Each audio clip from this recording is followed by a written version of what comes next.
ناي بيت صحفت منبر سلامة أواناو مجلسي أبوش تعدن وطان تركبوا دكنا بملؤكم ناي إجزاوير أملاخ سلامتا مسكولاتكم يخون تنا حورا مسرز زلوا منبر سلامة نبت أنت منورو تجري قدس كتما أقصن ملسنايو لدحريتنا بشوا جلس إن بللو مخنيات فتيمو يلن كنياتو أب محبرة وميديا بترجعامي كتحلل لفظ قناة جوجي ملأختي أبزحات شغلو زفت رب مخانو مبرهيمها أب مريزو لحق مجراس أقدس خوين ورخبنا يلنا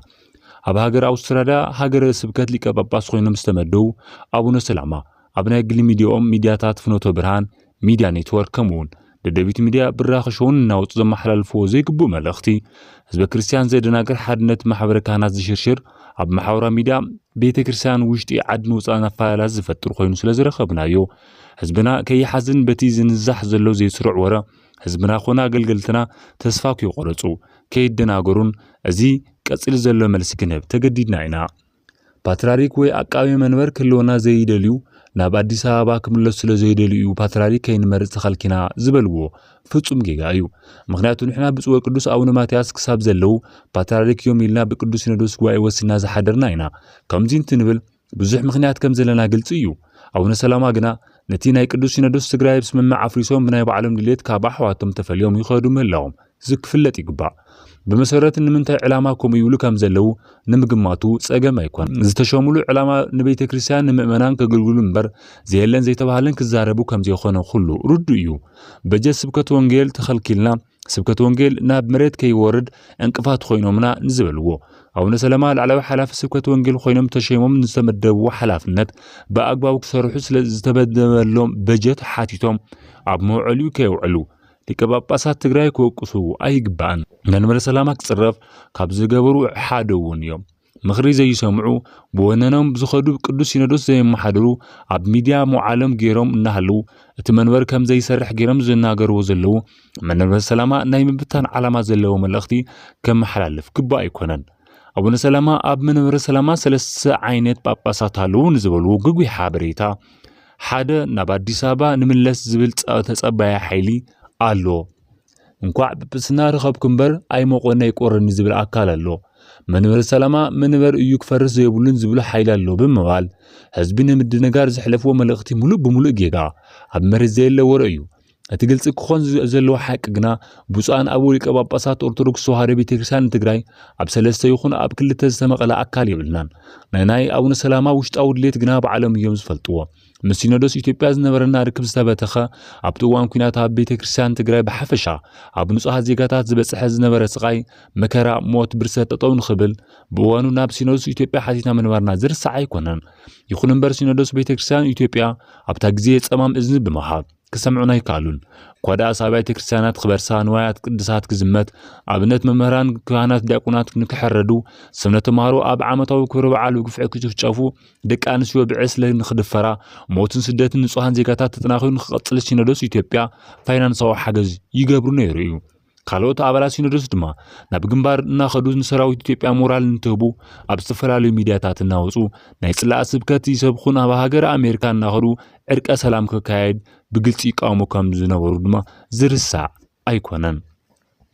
እቲ ሓቂ እዚ ብምዃኑ ነዚ ስነልቦናዊ ማህሰይቲ ቁስሊ ረሲዑና በአዲስ አበባ ዘማዕዱ ኣቦ ይብልናን ኣይተኻፋፍልናን ወነ ሰላማ ዘመሓላልፎ መልእኽቲ ጌጋ ምዃኑ ኩሉ ክርዳ ኣለዎ ናብ ሸዋ ክንምለስ ድሌት እንተዝነበረና መንበረ ሰላማ ናብ መረበቱ ንክምለስ ከቢ ጻዕራይ መካይድናን 4 ሊቀ ጳጳሳት ኮይና 11 ኤጲስቆጶሳት ኣይምሸምናን ሕገ ቤተ ክርስቲያን ትግራይ ምሰራሕናን ብረጋ ኣይመጽደቅናን መንበርና ማእኸሉ ቅዱስ ከተማ አክሱም ገይሩ ዝተፈላልዩ ሐዋርያው ልማዓታው ተግባራት ምስላት ዘኽሎ ህንጸታይ መካይደን መሬት ኩንን ኣይምኻለን ኣብ መከራ ዘሎ ህዝብና ሓዲግና ናበይ ክንኸይድ ሓጎስን ሓዘን ምስ ህዝብና ኣብ መንበርና እምበር ከም ሰበይቲ ሎጥ ንድሕሪት ግልጽ ኣይንብልን ኣብ ሸዋ እነማዓደሉ ጉዳይ የብልናን ህዝብናን ሃገርናን ቅድስት ጽዮን ሓዲግና ኣይንኸይድን ኣብ ርስና ኢና ዘለና አቡነ ሰላማ መንበረ ሰላማ መሰረት ሒዙ ክድልል ዘይደልዩ እንተዝኾኑ ንህዝብና ዘሻቆል መልእኽታት ኣይመሓላልፉን ነይሮም እቲ ዝኸድዎ ዘለው ልጓም ዘይውልቅ ቀይዲ በተኻካይዳ ምእመናን ህዝብ ዝበታትን ንምእመናን ካብ ቤተ እግዚአብሔር ዘርሕቕ ብምዃኑ ኩሉ ክዕዘቦ ይግባእ ኩንኩንነውን ኣለና በመሰረቱ ቃጵጵስና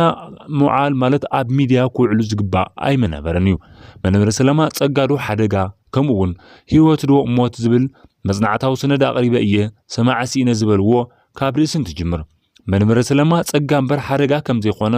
መንበረ ሰላማ መንገዲ ህይወት እምበር መንገዲ ሞት ከም ዘይኾነ ግልጽ ኮይኑ መጽናዕትን ከቅርቡ ቅዱስ ሲኖዶስ ወሃብ ማንፈት ኮነ ትእዛዝ ስለዘየለ አጀንዳ ኮይኑ ክረ ዝኽእል አሰራርሓ የለን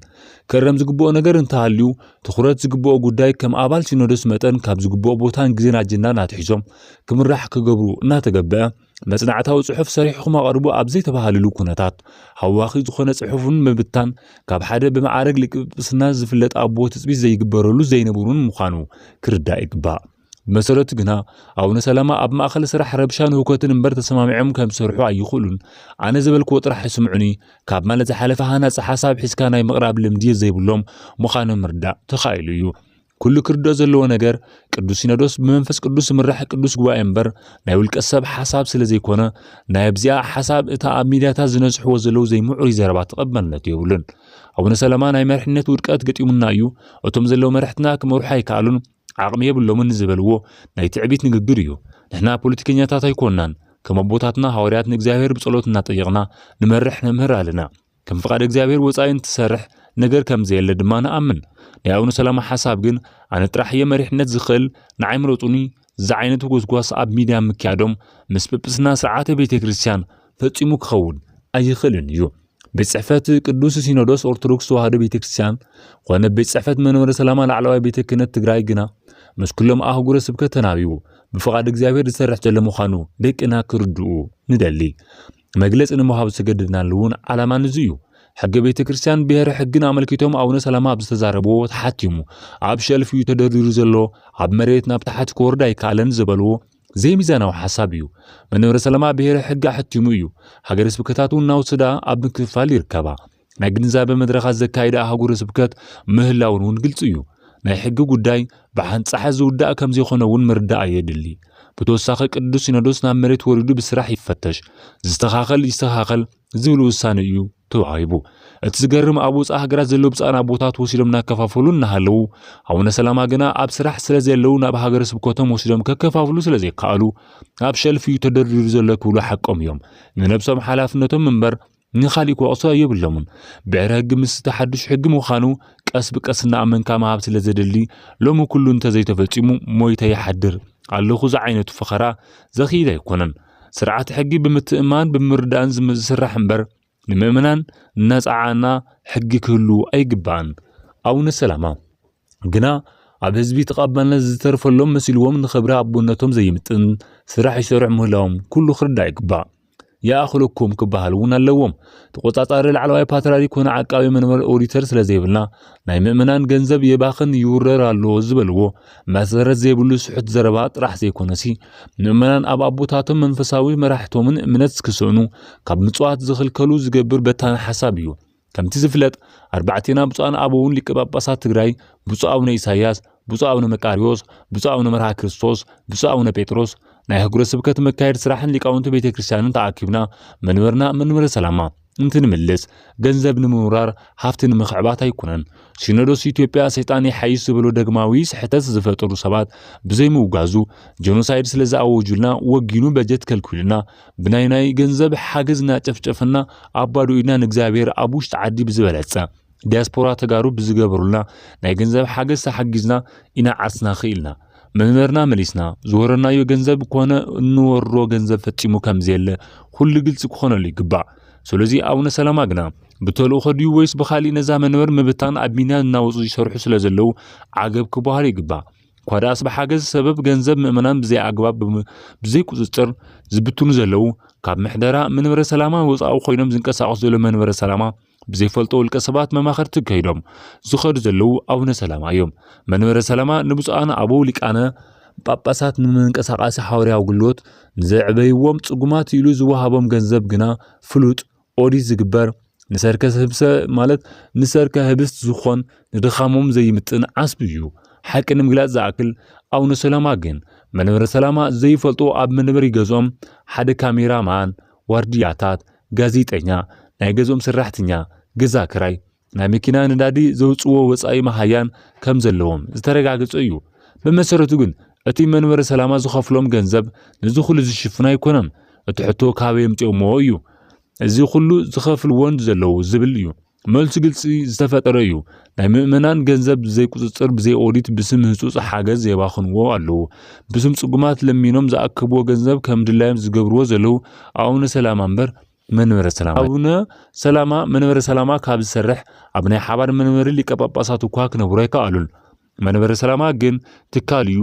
ኦዲት ክግበር ዝኽእል ሕጋዊ ቢሮ እዩ ቤት ጽሕፈት ቅዱስ ሲኖዶስ ቤት ጽሕፈት መንበረ ሰላማ ለፈ ወለፈ ዝብል ትካል ከም ዘይኾነ ክፍለጥ ይግባእ ሓደ ሊቀ ጳጳስ ማህያ ኣይገበረሉ ማህያ ይግብኦን ብዘይ ማህያ ደስ ዝበሎ ይወሰድ ዝበልዎ ናብ ዝበኣሰ ጥፋት ዘምርሕ ጌጋ እዩ ሓደ ሊቀ ጳጳስ ንቤተ ክርስቲያን ከም ድሌቱ ከም ዝብራ ብዘይ ማህያ ሱቅ ኢሉ ደስ ዝበሎ የማልእሉ ማለት ሃፍቲ ቤተ ክርስቲያን ብዘይ ኣግባብ ብዘይ ቁጽጽር ንምውራር በሪ ዝኸፍት እዩ በመሰረቱ ኣቡነ ሰላማ ምእመናን ህዝብና ኣብ ጸገም እናሃለው ክንዲ ዘጽናዕንዕዎ ተወሳኺ ዘይጥሉል ወረ እናበተኑ ንህዝብና ክርብሽዎ ኣሚተገብአ ነይሩ ጳጳስ ኮይነ ክንዚ ገንዘብ ክረክብ ዝብል ፈላሲ እዩ ዘሎ ነዚ ስልጣን ንምርካብ ድማ ጉቦ ሂቡ እዩና በጵጵስና ሞጽዩ ጵጵስና በገንዘብ ስለዝመጸ ድማ ናይ ሲሞን እዩ ዝበሃል ኢሎም ኣብ ልዕሊ ደናገል መነኮሳት ጸየፍ ቃላት ምዝራቦም ዘሕዝን ኣብ ልዕሊ ምዃኑ ክብሪ ቤተ ክርስቲያን ዝነክእ ክፉእ ተግባር እዩ ንሕሊና ሊቀ ጳጳሳት ካብ ህፃነት ጀሚሮም ኣብ ገዳም ዓቢና መንኩስና ሓደ መዓልቲ ጳጳስ ክኸውን ኢለ እውን ሓሲበየ ይፈልጥን እዚ ናይ መነኮሳት ባህሪ እዩ ኣቡነ ሰላማ ንገንዘብ ኢሎም ጳጳስና ተተቀቢሎም በዓለም እዮም ዝፈልጥዎ አረጋውያን ብፁዓን አበው ሊቀ ጳጳሳት ግን ናይ ጉቦ ይኮኑን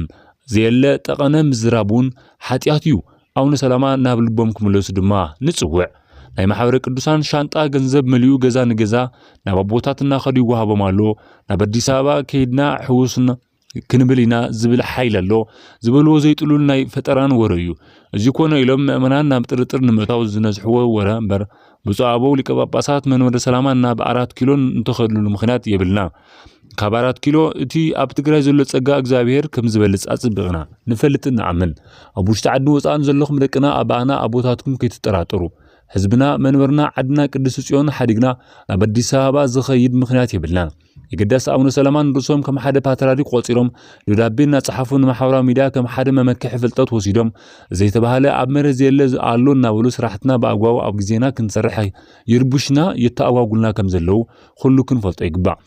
መካየድ ስራሕ አጉረ ስብከት 170,000 180,000 200,000 ደሞዝ ይወስድ እዮም ዝበልዎ ከም መንበረ ሰላማ መርዳእታ ይብልናን 200,000 ዝኽፈል ሊቀ ጳጳስ እውን ይብልናን ኣቡነ ሰላማ ዝፈልጥዎ ሓቂ እንተሃልዩ ኣብ ተሰብሰብናሉ ጉባኤ እገለ ዝበሃል መራሒ ሃገረ ስብከት ወይ ሊቀ ጳጳስ 200,000 ደሞዝ ንምንታይ ይኽፈል ኢሎም ከቅርቡ ይግባእ እምበር እቶም ከቢድ ጸገማት ተጻዊሮም ዝሰርሑ ዘለው ኣብ እዋን ክባን ዕጽዋን መንበረ ሰላማ ናብ ዓዱ ክምለስ መስዋዕትነት ዝኸፈሉ መካየድ ስራሕ ንምሽምቓቅ ንኽህወኹን ክሰርሑ ይግባእ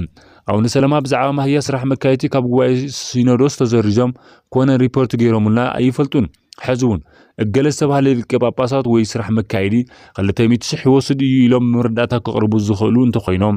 መንበርና እውን መኣለዮ ኣግባብ መትሓዞ ነይሩ ኣቡነ ሰላማ ግን ኣብ ጸላእቲ መንበረ ሰላማ ብዘይና ኣስ መልክዑ ዘየለ ዘረባ እንዳተዛረቡ ህዝብና ከድናገሩ ኣይግባእን ኣቡነ ሰላማ ብ28 ወርሒ 8 2018 ዓመተ ምህረት ኣብ ዝነበረ ናይ ቅዱስ ሲኖዶስ ምልኣቲ ጉባኤ ኣብ ምንጅማር ንቅዱስ ሲኖዶስ ረጊጾም ወጽኦም እዚ ብምግባሮም ንኹልና ሊቀ ጳጳሳት ሕዚና እዩ እዚ እውን ካብ ውሳነ ቅዱስ ሲኖዶስ ወጽኦም መን ይኸልኽለኒ እናበሉ ኣብ ሚድያ ዘይምልከቶም ይዛረቡ ኣለዉ ብዛዕባ መንበረ ሰላማ ብዝምልከቶም ኣካል መግለጺ ይኹን መብርሂ ይህብ ዝብል ሕጊ ሲኖዶስ ብምጥሓስ መንበርና ብኦም ክውቀስ ገይሮም እዮም ቅዱስ ሲኖዶስ ኣብ ሃገረ ስብከት ኸይድኹም ህዝብኹም መሃሩ ባርኹ ኢሉ ዝወሰኑ ሲኖዶስ እምበር ሓደ ሊቀ ጳጳሳት ኣይወሰነሎምን ጉዳዩ ምስ ሓደ ሊቀ ጳጳሳት ክተሓሓዙ ፈቲኖም ኣለዉ እዚ ተግባር ካብ ሓደ ሊቀ ጳጳስ ዘይንጽበየ ጌጋ እዩ ምእመናን ክከፋፈሉ ምፍታኖም ንሓዝን ህዝብና እውን ከይደናገር እቲ ሓቂ ክፈልጥ ይግባእ ካብ ዝብል ኢና ኣብ ሚድያ ክንውፅእ ተገዲድና ዘለና እምበር ሕዚ ግዜኡ ናይ ውጥን ከም ዘይኮነ ንርዳእ ኣለና ዝኸበርክና ውሽጢ ዓዲ ወፃን ዲያስፖራ ትርከቡ ደቅና ብምሉኹም እዚ ቀሊል ጉዳይ ስለ ዝኾነ ክንስተኻኽሎ ኢና በዚ ከይትሻቕሉ ንሕና ኣቦታትኩም ብፁዓን ኣቡነ ኢሳያስ ብፁዕ ኣቡነ መቃርዮስ ብፁዕ ኣቡነ መርሃ ክርስቶስ ብፁዕ ኣቡነ ጴጥሮስ 11 ኤጲስቆጶሳት ትግራይ እንትንሸውም ናብ 4 ኪሎ ንዘይን ምምላስ እዩ ዓርስና ንምኽኣል እዩ ኩሉ ብፍቃድ እግዚአብሔር ድማ ተፈጺሙ እዩ ንሕና ከም ሰበይትሎ እንድሕሪት ናብ ሸዋ ግልጽ እንብለሉ መንገዲ ኾነ ምኽንያት የብልናን ዝተኸፋፈሉ ኣቦታት እውን የብልናን ዝፈርስ መንበረ ሰላማ የብልናን ዘጽንዕ ዝጥንክር እምበር ዝተበጠሰ ገመድ ሕዚ ምስ ሲኖዶስ አዲስ አበባ ንምልቋም ምክንያት ዝኾነ ነገር የለን ንሕና ምስቲ ንመጸነትና ዝወገነ ናይ ዶግማን ቅዱስ ጥሕሰት ዝፈጸመ ጳጳስ ዝሓቆፈ ሲኖዶስ ኢትዮጵያ ሕብረት የብላን ኣብ መወዳእታ ካብ ቤት መዘጋጃ ቅዱስ ከተማ አክሱም ዝረኸብናዮ 31000 ካሬ ሜትር ንቤት ጽሕፈት መንበረ ሰላማ ናብ ወለዶ ዝሰጋገር ንምህናጽ ሓገዝ ኣብ ንደልል እዋን ስለ ዘለና ብሓባር ተሓጋጊዝና ክነሃንጽ ከምትሕባርኩም አይፈለና መንበረ ሰላማ ናይ ባዕሉ ሳተላይት ቴሌቪዥን ጣብያ ንኸውንን ሓገዛትኩም ንደሊ استمزابل ህዝብና ንኽምለስ ሰላም ትግራይ ክህሉ ኣብ ስዑድ ዓረብ ዘለው ሞት ዝተረፈረዶም ደቀና ካብ ሞት ክድሕኑ ናብ እግዚአብሔር ክንጽሊ ዘለውና ስራሕቲ እናተመያየጥና ብሓደ ኮይና ክንሰርሕ እምበር መንበረ ህዝቢ ክርስቲያን ሓዲግና ናብ ቦት ናብ ዝኾነ ይኹን ከም ዘይንኸግ ነረጋግጸልኩም ፈቱ ሰበይት ሎጥ ግና ንጎምራ خطر نحيت جلس كبلت حاول تشوخع خونت زفترة 1926 من مرسلما زملسنا يو ندحريتنا بشوا جلس كنبل أيقونن أبوش تعد نوصانت نبرو دياسبورا دكنا أبزل زلخمو نأجزاير سلام فقر المحرات مسخلاتهم يخون سلام أجزاير مسخلاتنا يخون يغني لنا